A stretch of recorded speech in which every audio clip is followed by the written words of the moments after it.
Okay, here we are again. The subject matter for this video is the rest. So we had a lot of interest in the drop away versus the blade.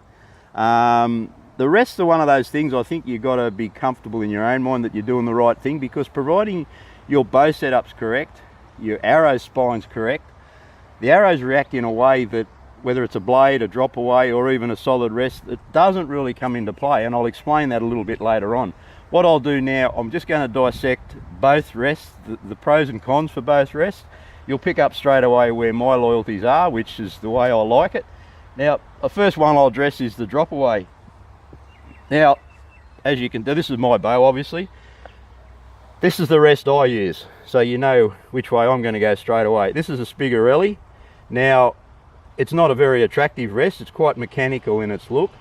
It's pretty simplistic the way it works. I've just got this one set up to one of my cables, so as you draw the bow back, pulls it up. There's a bit of silicone rubber that takes up any excess movement.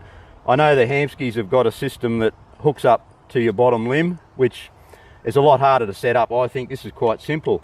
Now, what I like about the drop away, first primarily, is the solid launcher that the arrow sits on.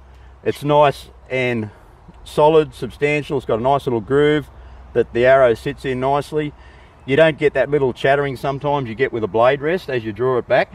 Now the downside is what people don't like about drop aways is all the components and the adjustments. Now I accept that, and I understand that there is a lot of grub screws that set the position of the axle here.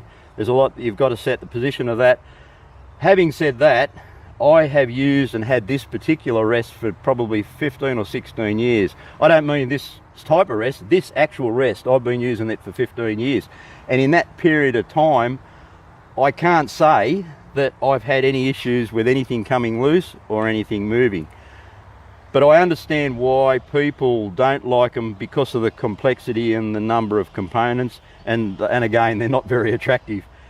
Now this particular rest, I like this one. They're very hard to get. I've been looking on the internet. The only place I found that's got them is an archery shop in England.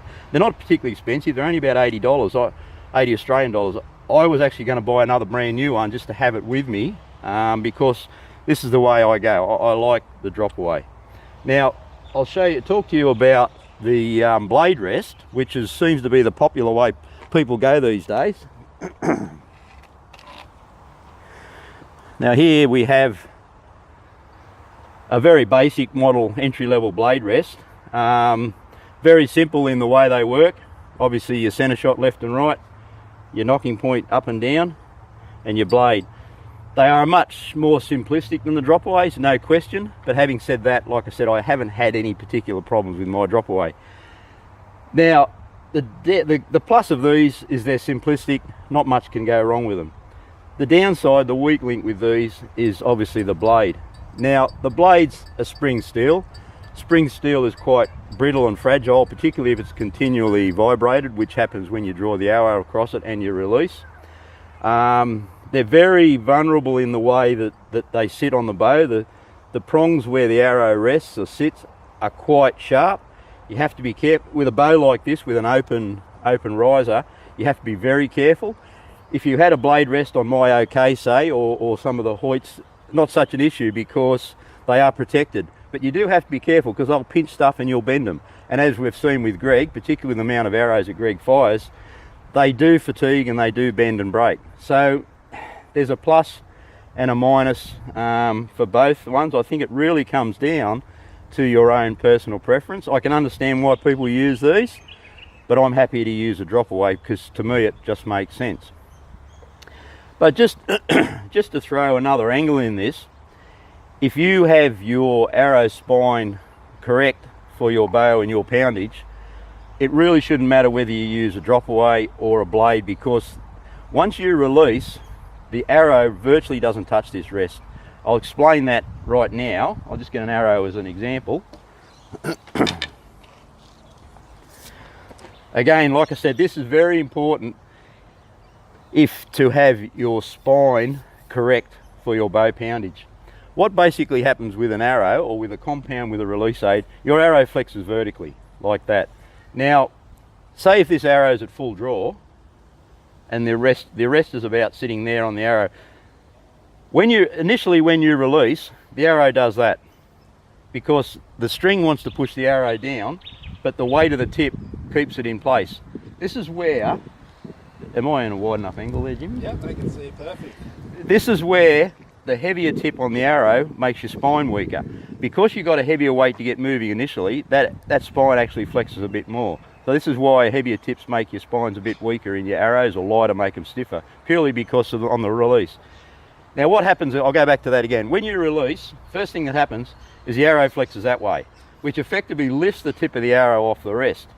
Now the axis or the center of the arrow is still along there, but because the arrow is flexing that way, it virtually looks like the arrow jumps off the rest. As it starts to travel forward, it then flexes that way, so it clears the rest again, and then just before it leaves the riser, it does that again.